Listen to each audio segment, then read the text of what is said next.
Stripping down science. The Naked Scientists. Hello, welcome to this week's Naked Scientists with me, Dr. Chris Smith, and also this week with Helen Scales. Hi, Helen. Hi, Chris. Now, this week we're going to be finding out how scientists have persuaded chickens to lay eggs that are pre-packed with drugs. We'll also be finding out how scientists are plotting to save the world's weirdest creatures from extinction, and some certain humans are not included in that list. And also the solar-powered bikini. Now, you can do your bit for the environment while sunning yourself on the beach. Find out how in 5 minutes. And speaking of doing your bit for the planet, this week we've seen the country brought to its standstill by storms, and we'll be asking, is this global warming? Is it significant that in the last year the UK has had the highest average temperature since records began? That in New York there's been no snow this year and residents have been basking in temperatures of 20 degrees centigrade? Or that in parts of Canada where there should be snow on the ground, people are still cutting their lawns? Is this climate change? Or is it just part of the Earth's natural variation? Well, to find out, we'll be talking to the British Antarctic Survey's Dr. Eric Wolfe and John Gibbons from the Imperial College London. Plus, we'll be asking what you can do, what we can do about the problem, and by looking at alternative energy. And in our kitchen science experiment, we'll find out whether all those people sweating away in gyms across the country could help us power the national grid. Indeed, how far would you need to cycle to power a television? That's all to come, and if you're in the mood to win something, then up for grabs is a copy of my new book, Naked Science, which is full of fun and funky science discoveries along the lines of what we talk about here on The Naked Scientists. For a chance to win, all you have to do is to tell us how old is the Earth, and if you get the answer closest to the answer which we think is the correct answer, then you're the one who's going to win. The Naked Scientists podcast, powered by UK Fast, the UK's best hosting provider, on the web at ukfast.net. Now, here's a story to get us off to a hot start, or a bit hot under the collar at the very least. We've heard about solar-powered clothing, Helen, but what do you reckon about a solar-powered bikini? Would you wear one? First, my question is, what does it do? Why do you need a solar-powered bikini? Well, this is the brainchild of a researcher at New York University. His name's Andrew Schneider. I won't kind of try and guess which part of his brain he was using when he came up with this idea. But it was featured at the Interactive Telecommunication Programme Students' Show in late 2006. What it consists of is a bikini which has been retrofitted with solar cells. So, in other words, you've got a photovoltaic material on the surface of the bikini material, which literally gathers the energy from the sun and turns it into electricity. He says that the female version, not that there's going to be a male version, but you'll understand why I said in a minute, the female version actually generates about 6.5 volts, but it goes through a voltage regulator, so it puts out 5 volts. It goes to a USB connector, which you can connect your iPod to, and it's capable of charging up your personal sort of iPod or MP3 player. But good news is that there's also a male version, the iDrink, as it's called, and apparently it has a bigger surface area of solar cells than the female version of the bikini, and this puts out enough current, 1.5 amps of current, to power not just a charger for your personal MP3 player, but also a cooling device for your can of beer, so you can look cool, stay cool, and listen to cool music at the beach, whilst looking rather tragic at the same time. It sounds fantastic. I have one slight question, though. Can we still go swimming? Well, this is a big thing. Very bad idea. I was looking into me. this, actually, and I can't find any evidence that it won't short out when you go in the sea with it. So it could be a really rather painful sort of combination of a rather sensitive bit of anatomy with a whole lot of electricity. But you think, they say that the male version has a bigger surface area, so it makes more power. But can you imagine if you got these on Baywatch? So they'd certainly have Pamela quite Anderson could small power ones, wouldn't they? Well, Pamela Anderson could power a city, couldn't she? Oh, I see. Ah, yes. Okay, fair enough. Moving on to slightly more clean issues. Chris, have you ever heard of a bumblebee bat? Have you ever heard of a Bactrian camel? Or maybe a long-eared jerboa? Are these things you've ever heard of before? I've heard of the long-eared gerboa. Is it ger or ger? Oh, gerboa. Oh, right. But what is it? It's one of these creatures that are very unique, and in fact it's one of the top 10 weird creatures listed by the Zoological Society of London, or ZSL, who've chosen to try and protect under their new project called Edge of Existence programme those species which are evolutionarily distinct and globally threatened, globally endangered, hence EDGE.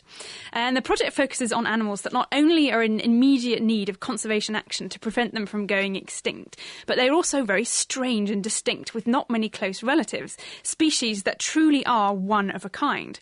Now, in order to work out how evolutionarily distinct the world's mammal species are, scientists at ZSL, as well as the University of Virginia in the US and Imperial College London, have created a super tree of all the mammal species. Now, it's a bit like a human family tree, really, really, which maps out just how all the mammals are related to each other. And for species to have a higher score in this evolutionary distinctiveness, they need to have fewer close relatives, and essentially they represent the whole branch of a tree, rather than just the twigs at the end that are more rapidly evolving, if you like. And the idea is that these unusual and often little-known species are especially important, since once they've disappeared, there'll be nothing similar like them left on the planet. Now, what the scientists have done is they've combined these evolutionary distinctive scores, or ED scores, with another score for how endangered the species is, which is based on the IUCN Red List of threatened species, which is the most comprehensive assessment we have for finding out how likely a species is to go extinct. So they combine these two scores and come up with 564 edge species, which are these ones that are very likely to go extinct, but are also very highly unique. And of these, we've got a top 10, including our long-eared gerbil, and I'm actually afraid I don't know what that is. But I do have another one I'd like to talk about, which is Attenborough's long-beaked echidna, which was indeed named after Sir David. Thank you very much for that. It's the closest relative to a platypus, isn't it? It's a type of mammal called a monotreme, which lays eggs. That's right, Chris. So they're I've seen one, actually. I've seen an echidna. Have you? Yeah, I was in Tasmania. Oh, they live in Australia and Tasmania. And what do they look like, Chris? Tell us. They're like a sort of big porcupine-y sort of thing. They're a spiky animal. They're not quite as spiky as a hedgehog, but they're spiky, and they have a hedgehoggy-like face, but they're much bigger than a hedgehog. Yes, they're much bigger, and this one's got a very long nose. It's the long-nosed anteater. It's also spiny anteater is another name for them. And this particular one actually only lives in the rainforests of Papua New Guinea, and it's only known from one dead specimen that was found in 1961. This is the Attenborough's long-nosed spiny anteater. So now the team of scientists want to go and search for these elusive creatures and also work out what's the best way to try and help protect the habitat that they live in that's currently being destroyed by mining and farming. Because this is the key question, isn't it? It's all very well identifying all these animals that are at risk, but it's very hard to save them, or at least save all of them. And what people have begun to say is, well, actually, if you look where most of them crop up, they crop up in areas where we probably, if we put lots of effort into just one small area, we could save a certain percentage of them. Therefore, we're going to have to let some fall by the wayside in the name of saving the majority. Yes, and it's called a hotspot idea there, which is definitely one way of looking at the world. But I think one thing this particular project is quite good at is that it's actually working very closely with young scientists in the country where these mammals live, where these strange animals live. And they're trying to equip these young people, sort of park managers and young scientists, with the necessary skills so they can keep on monitoring and protecting these animals in their own countries. Are they going to be savable? Well, I think I have to believe that we can do something about it. And we're not going to save everything, but we have to have a jolly good try at it. And this is just one way of trying to choose which species perhaps to pick out from the others. But I think we have to try and believe that something can be done. Otherwise, we may as well just go home and give up. Well, to birds and our feathered friends now, and that's a piece of research that's been done in the Roslin Institute. You probably remember, Helen, what the Roslin's famous for. Of course, Dolly the sheep came from the Roslin. Oh, that's right. They were the first. They were the originators of the first cloned mammal, Dolly the sheep. Well, now they've actually produced chickens that lay golden eggs, or at least the pharmaceutical equivalent of a golden egg, because Helen Sang's group have managed to achieve the genetic modification of a chicken so that when it lays eggs, it makes drug molecules that are inserted into the egg, so they're like pre-packaged drugs, and they're in the egg white. How have they done it? Well, what they did was to make a genetically rebuilt virus that can insert its genetic material into an animal's body. They injected this genetically manipulated virus that had been engineered to contain the gene for a certain sort of substance they wanted to make, the drug they wanted to make, into an egg that had been fertilised, that had a chick developing inside. And when that chick was born, it was then able to make these drug molecules in its body. But because the team had very cunningly added a regulator or a genetic switch that means that the gene is only turned on in the oviduct, in other words, the part of the chicken that makes the egg, the drug wasn't everywhere in the chicken's body, only in the egg. And when it came out, they were able to collect these eggs and demonstrate that the chickens were making large amounts of these particular proteins, things like interferons, which are useful regulators of the immune system, and also antibodies that can be used for various things were being made as well. And they could show that these chickens could breed, and their children, their chicks, inherited the ability too. So it could pass down the generations. So this suggests because chickens grow very fast and they can be bred very fast, you could produce whole teams of chickens that are capable of making very clean, very high purity drugs in their eggs. That sounds fantastic. As long as we don't keep them in barns, I hope. And keep them free-range pharmaceutical chickens would be what I'd I'm not sure if that would actually be allowed under the terms of making sure the drugs weren't getting contaminated, that keeping people happy. The Naked Scientists, supported by the Wellcome Trust.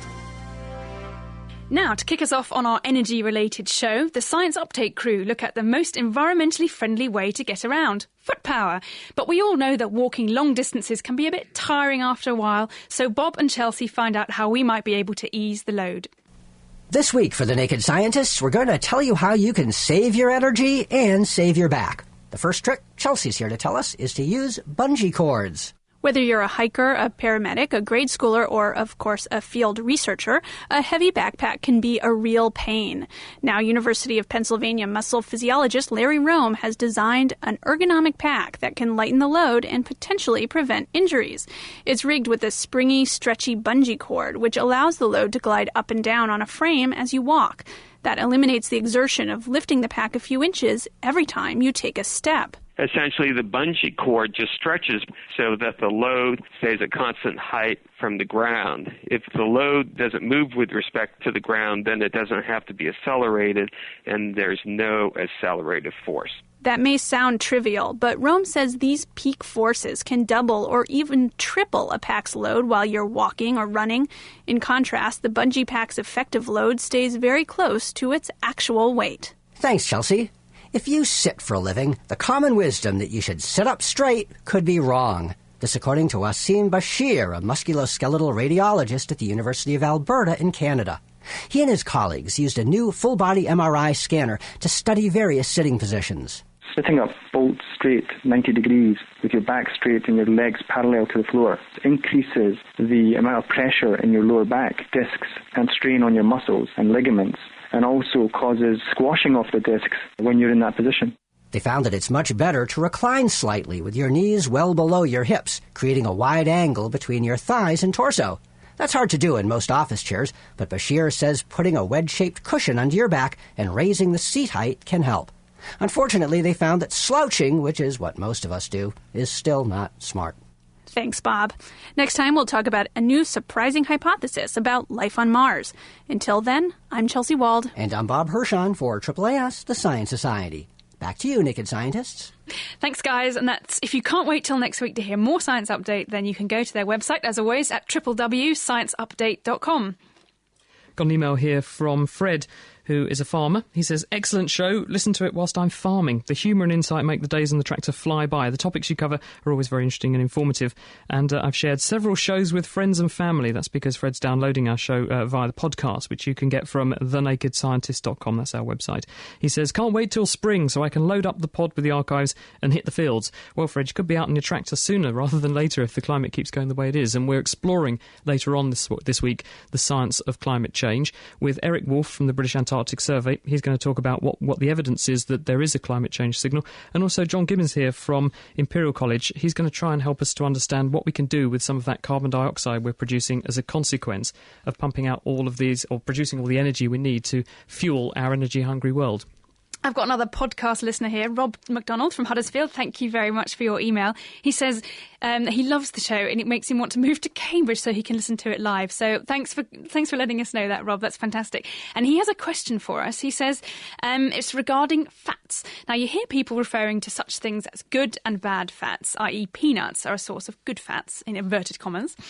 What's the difference between good fats and bad fats? And are good fats actually good for you, or are they just not as bad for us as the bad fats are? Chris, what do you think about that? It's a good question, and it has reasonable grounds for thinking there are things that should be referred to as good fats and bad fats. If you look at the way people eat and the length of time they live in the Mediterranean, this gives rise to a thing called the Mediterranean paradox, or the French paradox. People there seem to live a lot longer than they ought to because they eat very fatty food.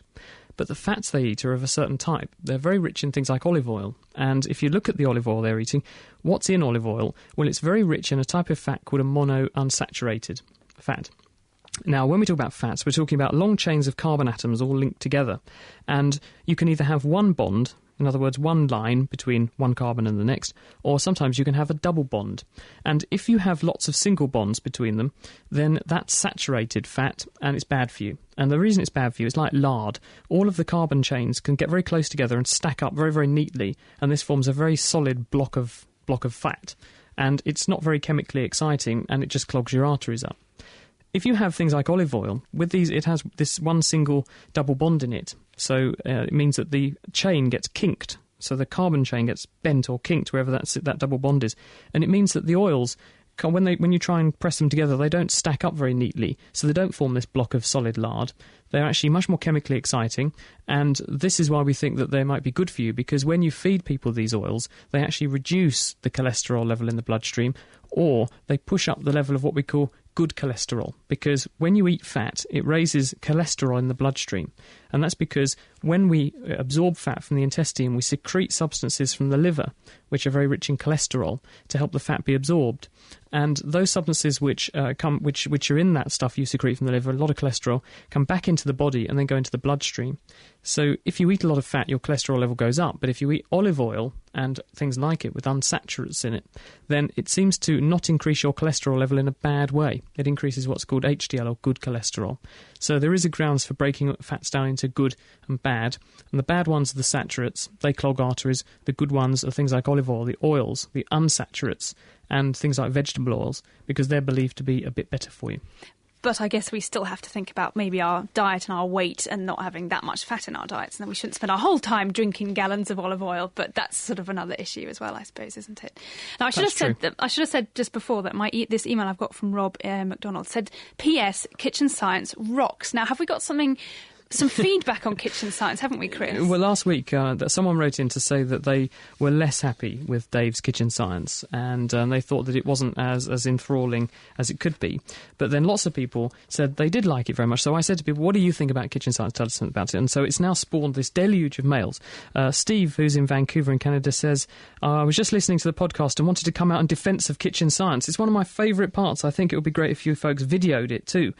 So that's Steve. So Dave will be pleased with that. There's another one here from Colleen, who's listening in the States, and she said, just got a chance to listen to last week's podcast, and I heard someone dissing Dr. Dave's Kitchen Science. I can't believe that. The Kitchen Science part of the show is great. In fact, it's probably better and bigger than the whole show put together. I'm not sure I agree with that, but she said, I was at a party the other day, and someone said, hey, you've got to try this. And they went to their oven, got out the oven rack, and they had the whole party putting strings in their ears and listening to the cool sounds, exactly like your demonstration on Kitchen Science a few weeks before. So we're revolutionising parties in the States.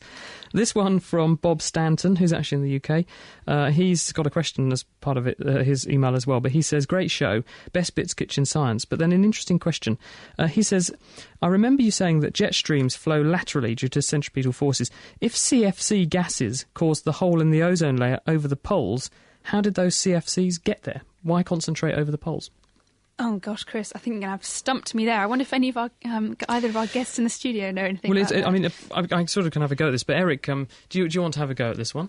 Well, the CFCs are actually everywhere in the atmosphere, not just over the poles. It's just that over the poles where they're coldest, you get ice particles that the reactions that cause ozone depletion can occur on. So it's not that the CFC concentrations are different, it's just what happens to them. I also heard, Eric, and maybe you can dispute this, but one claim was that because Antarctica is completely isolated and surrounded by ocean, you get the equivalent of a whirlpool effect in the atmosphere over Antarctica, which has a sort of concentrating effect, and this may act like a sort of giant plug hole for CFCs, meaning that they do tend to accumulate there to an extent. And this means that it's easier for them to then end up in those clouds with the particles and get struck by UV and then start to degrade ozone. To an extent, but it's more the fact that the ozone depletion happens over the poles and then the depleted ozone stays over the poles. So if it was well mixed, then it would get depleted, but it would mix in with the rest of the atmosphere. But because it's not well mixed, it stays over the poles. So you see you see the concentration of a lack of ozone there. Exactly that, yes. Got one for you here, Helen. I hope you can do this as someone who's interested in flora and fauna and marine biology and stuff. This one's on insects. It's from Derek, and he says, got two questions for you. First one, how is it that when an insect dies, such as a ladybird, it folds its 6 legs up under its abdomen as if to protect itself from something? Why does it do that, and what's the underlying mechanism? What do you think, Helen? I'm going to take a guess at that, since entomology isn't actually my absolute strength. But I imagine it's something to do with partly the weight of the elytra, the wing cases of the ladybird that sort of push it, that's weighing it down, although they often end up on their backs as well. But I imagine it's something to do with the way the muscle is structured, and when the muscles are relaxed because they're dead and they're not actually contracting, that's the shape that they take naturally, and to extend their legs, that involves muscle contractions, and because the muscles aren't becoming contracted because it's dead, that's what happens. And it's almost that I imagine there's tendons and things that kind of hold them in underneath the body, and that's why they do that. But that's a bit of a guess, I shall admit. I think Helen's right. It sounds very reasonable because if you look at the muscle groups that are strongest, say, in the human body, they're the ones that hold you up against gravity. And so if you suddenly switch those off because there's no energy to keep them going, then then under gravity the insect's going to collapse, isn't it? So its legs will fold up into the most compact shape. And so I think that's probably why they end up underneath. Also, when the insect dies, there's going to be a degree of drying. And when things dry out, of course, then there's going to be a sort of shrinkage and contraction. And if the most favourable position for it to adopt is with its legs sort of drawn up underneath because things take up the least space, and when everything tenses up and dries out like that, that could explain it. It could be something like that. Why not? Laying the facts bare, The Naked Scientists. Tis The Naked Scientist, Dr. Chris and Dr. Helen, and as I've mentioned, we're exploring the science of climate change this week, and from the British Antarctic Survey, joining us now is Eric Wolf. Hi Eric, thank you for coming in, it's great to have you with us. Hello. Now, a lot of people say, look at all this severe weather we're having this week. This must be evidence, given we've got the hottest average temperatures that we've ever had since records began. We've got countries in the world where their climate's turned totally upside down, and we've got plants thinking it's the springtime already. I mean, there was a report in the newspapers this week, hay fever sufferers are in for a torrid time because plants are going to extend their pollen season because things are warming up. On the other hand, you've got people saying, well, over years, the Earth has always had a number of natural cycles, and this is just one of them. So, you're working at the British Antarctic Survey, where's your foot? Which camp is your foot firmly planted in, and what's the evidence? Okay, well, firstly, I mean, clearly an individual bad day or good day doesn't tell you anything. You do get extremes, so you need to look at what happens over a long period. But I think that the arguments about whether global warming is real hinge on maybe four aspects. The first one is the physics, which tells us that we expect that when you get more carbon dioxide in the atmosphere, it should get warmer. The second one is whether carbon dioxide is actually increased in the atmosphere, and that's what I'm best at because that's what we can see from ice cores. The third one is whether in the past that's caused climate change, and at least every time carbon dioxide's changed in the past that we can see from the ice cores, then it has warmed, so there's at least no counter-evidence. Then the fourth one is it warming today, which is actually the hardest one to do because we don't have much evidence about what the climate was in detail, sort of on a day-to-day level, what was the summer like as opposed to what was the annual average in the past. And in a way, it's the least relevant one, because if we think the physics tells us it's going to warm, and if we find out that in the past it's always warmed and we did what we're doing now, then the fact that it hasn't yet, that we can't yet quite see it, doesn't really matter either way. But nonetheless, people like to know, is it warmer now? And it looks as though it is, but that's the hardest one to be sure about. How are you trying to work out what's been going on in the past? How are you using ice to do that? Well, the Antarctic ice sheet is up to about 3 miles thick or 4.5 kilometres thick at its thickest part. And if you drill into it, you're effectively drilling through snowfalls that go back over years, actually over hundreds of thousands of years. And the oldest core that we've worked on now is 800,000 years old. So we drill out this cylinder of ice, so 10 centimetre in diameter, but 3 kilometres long. Do you do it in an environmentally friendly way? We do it in a as environmentally friendly a way as possible, but I'm afraid there's no getting away from the fact that going to the Antarctic is not actually an environmentally friendly thing to do by itself, but hopefully you'll think the benefit was worth it. So we drill this cylinder of ice, and in the ice there's lots of evidence about what the climate was like in the past, how much snowfall there was in the past, what the temperature was, and perhaps most crucially, we have these little bubbles in the ice because the snow compacts to form solid ice with air bubbles trapped in it. You can then crack open these bubbles again, put them into a chemical analyzer and find out literally what the proportion of carbon dioxide to nitrogen and oxygen and all the other parts of the air. So it's like a time capsule going back over hundreds of thousands of years. How far back can you wind that clock? So far we've gone back 800,000 years. We think there is older ice around in the Antarctic, and we'd like to get to the older ice, but that's as far as we've got so far. And what do those 800,000 years tell you? Well, in that 800,000 years, we know that the Earth's gone through roughly 8 ice age cycles. So what I mean by an ice age is when there's ice covering Northern Europe and North America. In Britain, it's as far south as Norfolk at times, or even a little bit further. It also happens that it was colder over the whole of the globe, including the Antarctic. And what we've also found is that every time it was colder, there was less carbon dioxide in the atmosphere. every time it was a little bit warmer, like it has been for the last 10,000 years, there's a bit more carbon dioxide in the atmosphere, but never anything like the amount that there has been in the last few decades. How much has it changed recently? Because there's a couple of emails we've had this week, and as one person points out, how does the burning of coal and that kind of thing actually contribute to carbon dioxide in the atmosphere? How much does it add? Well, let me just give you some numbers first. In the last 800,000 years, carbon dioxide's always ranged between 180 parts per million, so that means of every million molecules in the atmosphere, 180 are carbon dioxide. It's ranged between 180 in the cold periods up to 300 in the very warmest parts of the interglacials like we're in now. But at the moment, it's 380 parts per million, so that's already 30% higher than it's ever been. And there's only one possible explanation for that it's human activity. We do have other evidence for why it is. We can look at the isotopic composition of the carbon, and that looks like stuff that comes from fossil fuel rather than from natural systems. And we just know how much material we're putting into the atmosphere. You can calculate it, and it works that's contributing to the increase.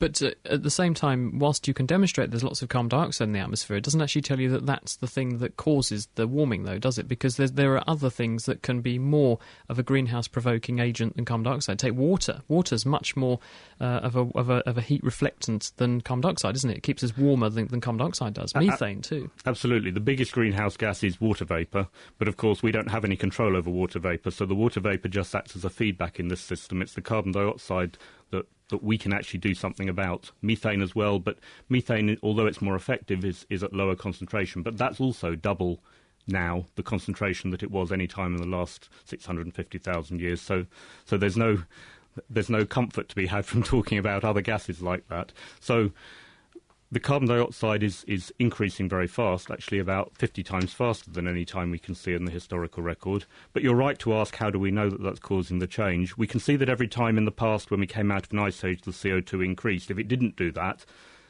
if the CO2 increased in the past and the climate didn't change, then we would really have a cause for concern and could question, do we know what we're talking about? But the fact that it did in a scientific way, it's not proof for, but it's not negative proof, and that's what we want. Actually, what people have done, though, with the climate of the last 100 years, is they've run these climate models that understand the physics of the system, and if they put in things like volcanic eruptions, which cause a cooling, changes in solar activity, of course, when the sun's a little bit stronger, it gets a bit warmer, they can reproduce more or less what happened in the first half of the 20th century, but only by adding in carbon dioxide can they reproduce what's happened in the second half of the 20th century.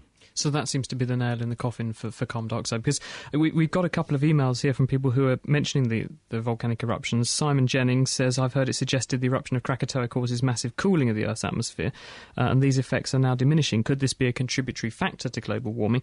And Brian, who's Brian Loveday in Cambridge, wrote to us and said, with so many active volcanoes around the world, how does the pollution from industry over the last 150 years compare with the number of things that have gone in the atmosphere because of volcanoes? Right, well, the first question's easy. The aerosol or the particles that go into the atmosphere from volcanoes do cause a cooling, but it only tends to last for a couple of years before the particles all drop out again back to the background level. So you'd have to have volcanoes going off all the time, to really big volcanoes going off all the time into the upper atmosphere to have an effect like that. In fact, we do have our own kind of volcanic effect, because industry also puts sulfate aerosol, a little bit like the volcanic particles, into the atmosphere, and that is actually helping to keep us a little bit cooler than we would be otherwise. And so that's actually a concern when we stop burning coal. If we stop burning dirty coal, which produces sulfur dioxide, we'll actually make things a little bit worse for a while before they get better. Jeff Kish says, and he writes to us, you folks are wonderful to listen to. Quick question on global warming. I know a lot of pretty smart people that think global warming is just part of a natural trend that humans have very little influence on. One person I know points to the fact that it's actually getting colder in the southern hemisphere, the Antarctic ice sheets thickening in places. How do you account for that? Well, I'm afraid I can't even give you comfort there, although parts of the Antarctic haven't showed a very strong warming yet, mainly because they're so isolated from the rest of the atmosphere. The Antarctic Peninsula, for example, which people have seen on their news screens in the last week because Princess Anne was there, has been warming very fast. It's one of the places that's warming the most rapidly, and we now think that probably is related to global warming. We weren't really sure before because we're cautious people, scientists, whatever people may think. So the rest of the Antarctic hasn't yet shown a very strong cooling, but the models suggest that it will. And it is actually true that the ice sheet under warming probably will get thicker at first, because what happens is around the edges where it's warmest, it will start to melt, but in the centre it's nowhere near the temperature where it will melt, so it won't start to melt in the centre, and you get a little bit more snowfall when it's warmer because you get more water vapour into the atmosphere, precisely what you were talking about. So that does make it a little thicker in the centre, a little thinner at the edges, but unfortunately all the predictions are that what happens at the edges wins. And my last question for now, Eric, is you mentioned earlier that you've detected some number of these cycles in your 800,000-year ice core, showing there have been the Earth plunged into the deep freeze for a period of time, ice ages, and then things have warmed up considerably. So given that there have only been humans knocking around for, 6 million years since we first climbed out of trees and became humanoid, 6 million years, the Earth's been through many of these convulsions. How do you account for the fact that we've only had cars, industrial revolution, lots of CO2 for a few hundred years, yet we've seen the Earth inexorably doing these cycles? If we'd been doing this radio programme here in Cambridge 10,000 years ago, we'd have been under an ice sheet, wouldn't we? 10,000 years ago you probably wouldn't quite have been, but 20,000 you would have been for sure. There are certainly natural cycles in climate, and nobody's claiming that all climate change is man-made. And the natural change is actually, in a certain way, it almost doesn't matter whether the change is man-made or natural. If you're quite right, if we were coming out of the Ice Age, now I sometimes use this analogy, if you were coming out of the Ice Age, you might be living in a village in what's now the English Channel, and you'd be pretty worried about coming out of the Ice Age. The fact is that all climate change is pretty bad for people, and what they've done in the past is to move to places that suit their lifestyle better. Unfortunately, now we have a very crowded planet, and there's really nowhere for people to move to, so we're going to have to deal with this in a different way. But we still don't know why those things happened. We don't know entirely why those things happened. We've got ideas about why they happened and why they happened when they happened, but it's still a little bit hard to understand why such small changes in external factors cause such big climate changes, which actually worries us a little because it means there are these big non-linearities in the system. Some big unknowns. Yeah. Exactly. Thanks, Eric. Fancy listening to The Naked Scientists in your bed, on your way to work, or even at work? Mm-hmm. Why not subscribe to our podcast? For more information, visit nakedscientist.com/podcast. Now, we've heard what the problem is, but now it's time to discuss how things could change and how we could actually do something to try to offset the effects of climate change. Our Naked Scientist, Alicia Webb, asked Alison Hill from the British Wind Energy Association and Max Karkas from the Ocean Power Delivery all about how we can go about trying to save the planet. Wind energy was in the news late last year when the government approved a massive new offshore wind farm to be built just where the Thames empties into the sea. It's called the London Array, and it's going to have about 300 turbines generating 1,000 megawatts of clean electricity. That one wind farm will provide half as much energy as is currently operational in the whole of the UK, and enough to power about a quarter of the homes in Greater London. I asked the British Wind Energy Association's Alison Hill all about it. The London Array offshore wind farm has certainly attracted a lot of attention. This is going to be the biggest offshore wind farm in the world by about a factor of 5. The UK is very firmly at the forefront of adopting the whole climate change issue and taking measures to secure future energy supplies. And wind farms are a good way of doing this. OK, so are there any environmental costs to putting a huge wind farm offshore in the Thames estuary? No technology comes without impacts. The London Array obviously has had several years' worth of very detailed environmental assessment carried out. And there will be consequences, it is inevitable, but this project has been designed as closely as possible to minimise those impacts. And we've just had reports published from the Danish offshore experience, which looks at 8 years' worth of environmental impacts from 2 of their offshore wind farms, which are currently the biggest in the world. And these demonstrate very clearly that wind farms do operate in harmony with the local environment. Small wind turbines on people's roofs are a bit less visually impacting. I mean, do they work the same way as the large wind farms, and do you think they're feasible? The principle of generating electricity from the wind is the same, whether you're doing it onshore, offshore, on a roof or on a pole down the back of the garden. What you will find with these smaller domestic scale turbines is that they're not necessarily as efficient as their commercial colleagues, the wind farm turbines. But studies have shown that you can see a reduction in your energy bills of up to a quarter in some cases. And possibly even more importantly, we found that where people have small wind turbines installed, they actually become more energy aware by seeing their meter ticking over when they generate electricity, but also taking back when they use electricity, they become more conscious of how much they use. So they will switch lights off when they leave the room. They won't leave the TV on standby. And that actually is going to make a huge difference to reducing carbon dioxide emissions. So putting small wind turbines up doesn't just contribute to your household electricity, but also changes your attitude. That's possibly one of the most important points to consider about domestic or micro-generation technologies. They're something that we come into contact with in our daily lives and do actually change our daily routines for the better. Brilliant. And my last question for you today is, would you, Alison Hill, live next to a wind farm? I would love to live next to a wind farm, I really would. My parents in Scotland actually are in the process of buying a new house, and my mother was quite upset when they had to sell the old one because she had a beautiful view of a wind farm from her kitchen window, and she said she found it most soothing when she was doing the dishes. We actually have lots of people in the UK who deliberately buy houses that look out over wind farms. We've got farmers who use the wind turbines as weather markers for their projects. So yes, wind energy, I think, is a beautiful thing, and I would be delighted to live next to a wind farm, and there are many thousands, if not millions, of people out there in the UK who agree with me. OK, so we've heard briefly about wind power, which is a pretty established technology these days that we're all pretty familiar with. But what's next in renewable technology? A company in Scotland called Ocean Power Delivery have come up with a very cool new machine which generates electricity by floating on top of the waves and which looks just like an enormous red worm. They built the world's first commercial wave farm, which was opened at the end of October just last year. It's off the coast of Portugal and it consists of 3 of these machines with the capacity to power a couple of thousand homes. I asked Ocean Power Delivery's Max Karkas how they work. First of all, to describe what it looks like, if you imagine 4 train carriages out at sea, that's a bit what the machine looks like in terms of its shape and size. Now, the machine is moored at its nose, and what happens is that it points into the direction of the oncoming waves. It's free to swing and point into those waves. And waves travel down the length of the machine.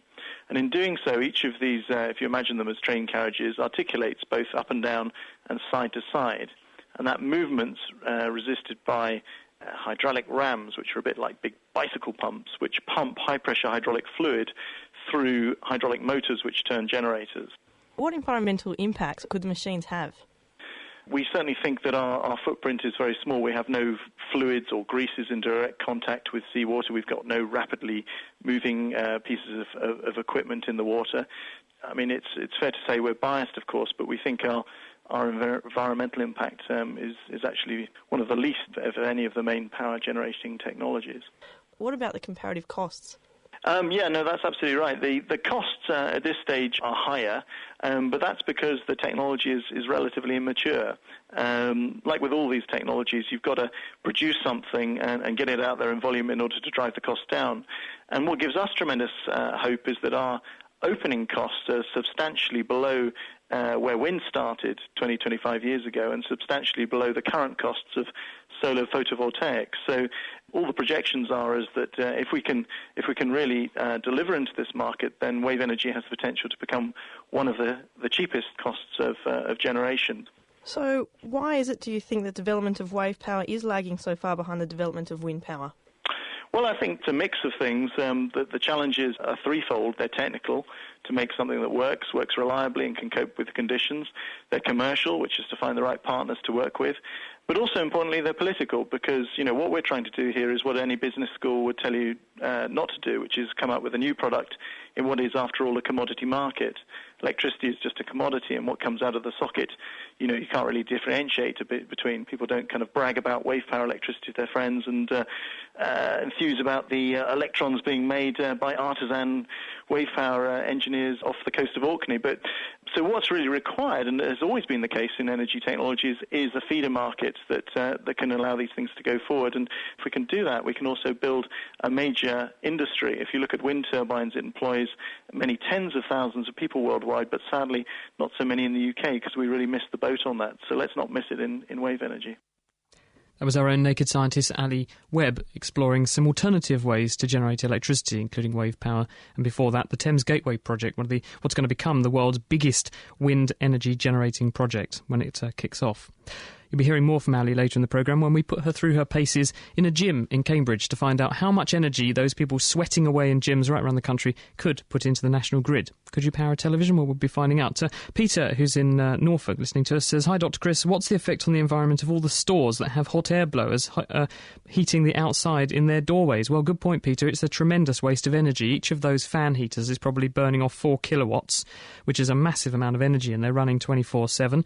Also, think about the supermarkets that don't bother to put doors on their freezers and fridges because it makes the produce more inviting and there are fewer barriers between the consumer and purchaser, i.e. you, and the goods.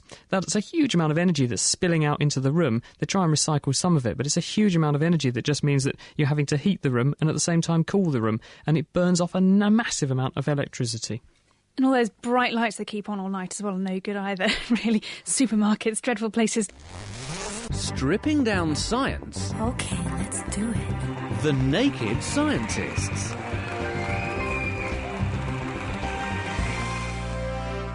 We've heard from Eric Wolfe from the British Antarctic Survey that carbon dioxide's the culprit.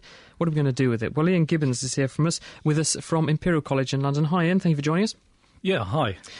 So you reckon that the answer is that we don't dump the carbon dioxide in the atmosphere in the first place. We've got to put it somewhere. Well, carbon dioxide from fossil fuels, yes. I mean, there's carbon dioxide coming from other sources, land use. But the big problem is the fossil carbon that was locked up hundreds of millions of years ago that's getting into the atmosphere at a much higher rate than we can take. Now, it is quite interesting what we're trying to achieve to mitigate the risk of climate change. And there's a lot talked about the rate of emissions, but not so much talked about cumulative emissions. We're looking probably at being able to put about 500 billion tonnes of carbon into the atmosphere and still have a reasonable risk of avoiding dangerous climate change.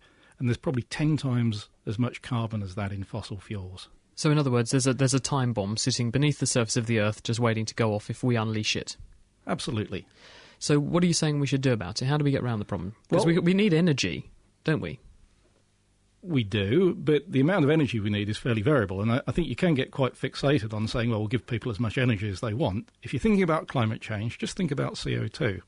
And we could say, if we didn't have the fossil fuels there, we wouldn't have the problem. We might not have as much energy, but we'd adjust.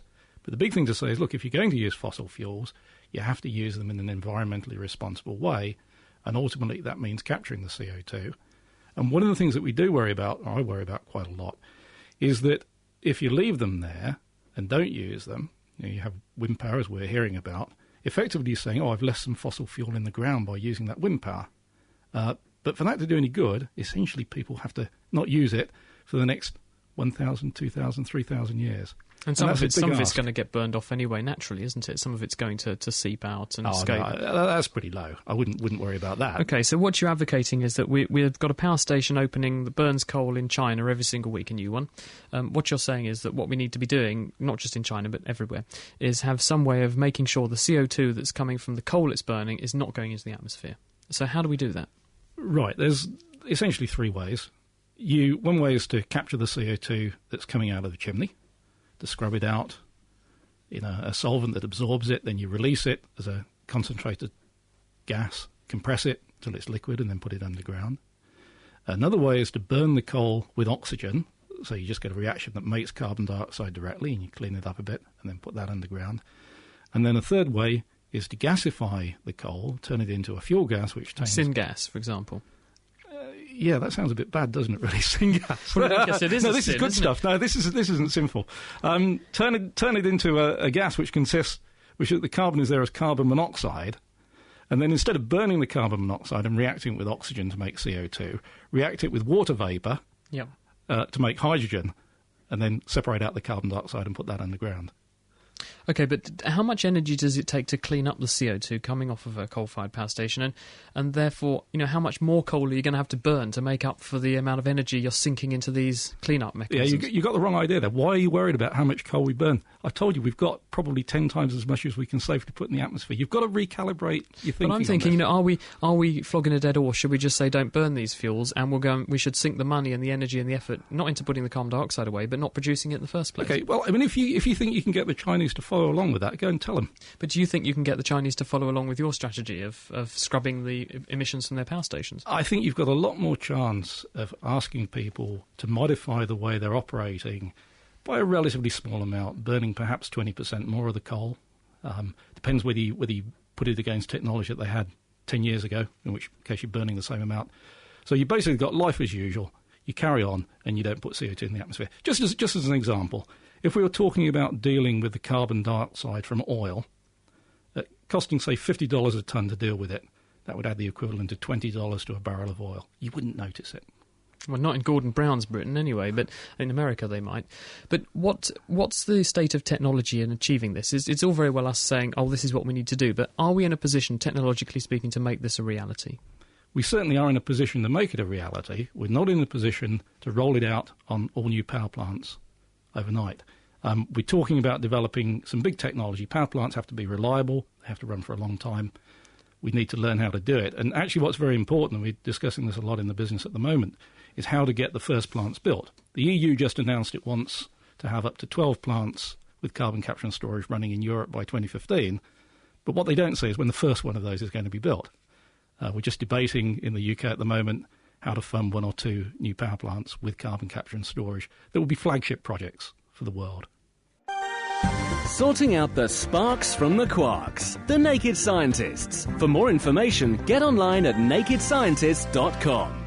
It's Dr. Chris and Dr. Helen, and we're exploring the science of climate change.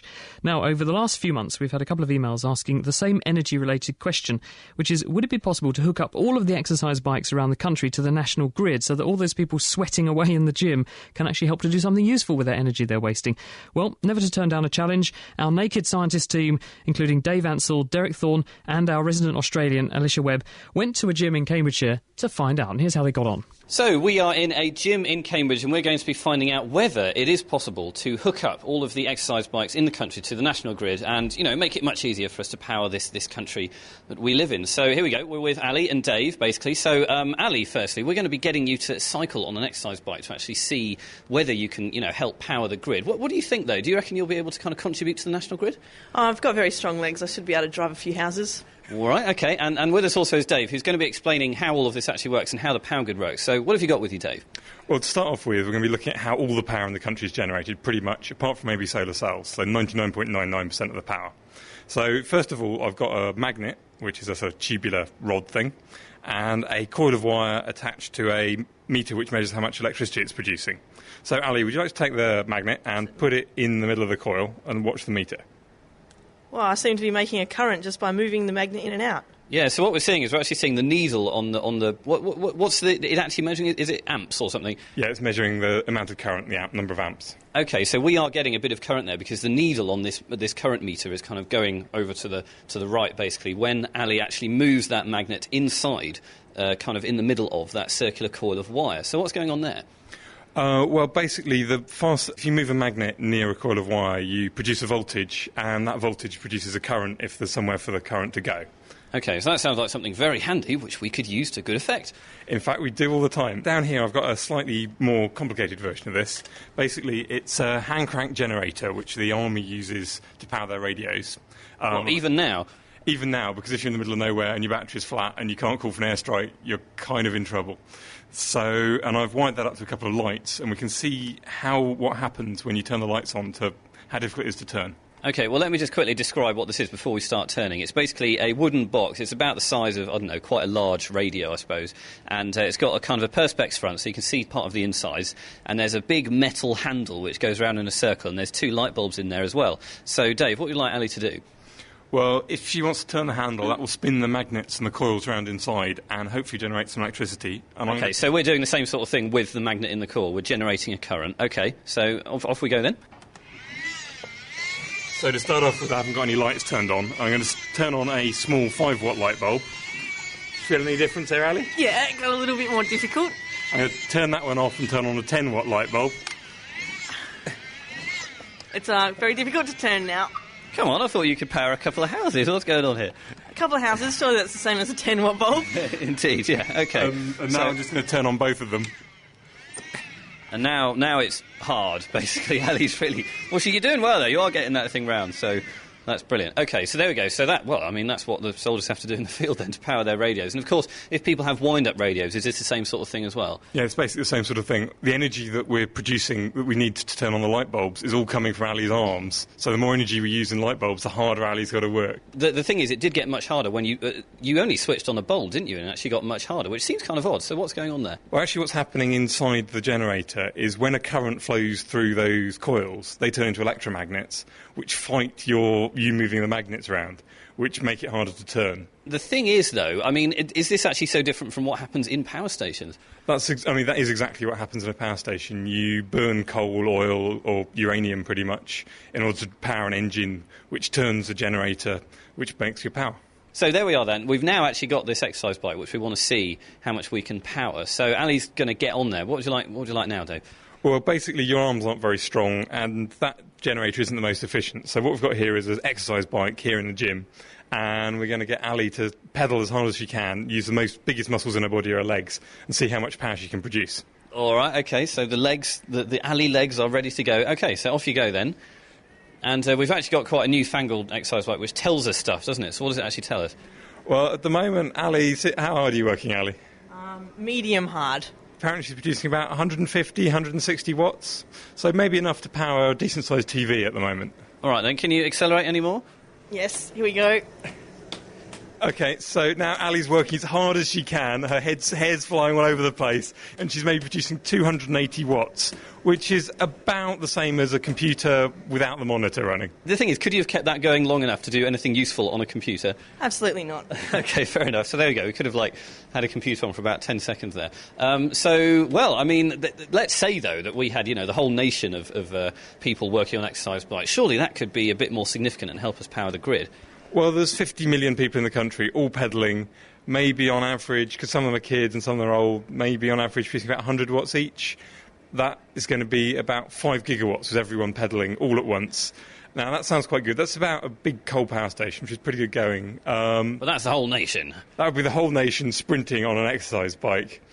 Probably, maybe, at the most, 1 in 1,000 people at any one time are pedalling. So, actually, it would probably be nearer 5 megawatts, which is about the same as one large windmill. OK, so one wind turbine, great, OK. And even then, though, if we did want to use that, if we say, well, every little helps, I mean, is that even feasible? Well, you probably find there's losses from actually generating the power and putting it back into the grid, so you're probably only making about 4 megawatts. You'd have to spend billions on little copper generators everywhere, and to be honest, it's not really worth it. All right, so there you go. So, Ali, I'm afraid we're not going to be able to pipe you into the grid today or any time soon, so sorry about that. But anyway, how are you feeling? Have we exhausted you?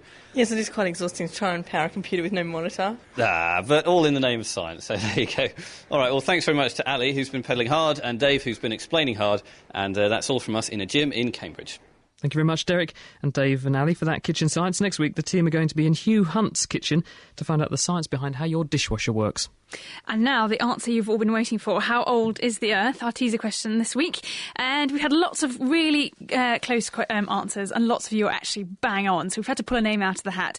The answer actually is around about 4.55 billion years old. Now, that's not because the rocks that we found on the Earth are that old. We're actually only about 3.8 million years old that we found that make up the Earth. But from meteorites, which we think were sort of part of the original creation of our solar system, are in fact that old, 4.55 billion years old. And the name out of the hat was Negan from London. Thank you so much. Thank you to everybody else who called in, texted and so on. We had some people way over, a few people way under, but you were all pretty much there. Thank you very much. Fantastic. Thanks, Helen. Well, that's it for this week. Next time, we'll be diving down to the bottom of the sea to the world of the extremophile. In other words, organisms that survive in extreme conditions like the boiling water that's issuing from hydrothermal vents. We'll also be hearing how researchers have found bacteria 3 kilometres underground that have been living there for millions of years on little more than radioactivity. So if you've got any questions on any of those things, or just any general questions or feedback, we love hearing from you. Drop us a line, chris@nakedscientists.com. Also, don't forget to check out the Nature podcast, which we also make for more top science stories. That's at nature.com/nature/podcast. And if you fancy talking science with some other naked scientists, then do drop by our forum at nakedscientists.com/forum. There's a thriving hubbub of activity all about science, just waiting for you to come and experience it. Until next time, from Helen and from me, goodbye!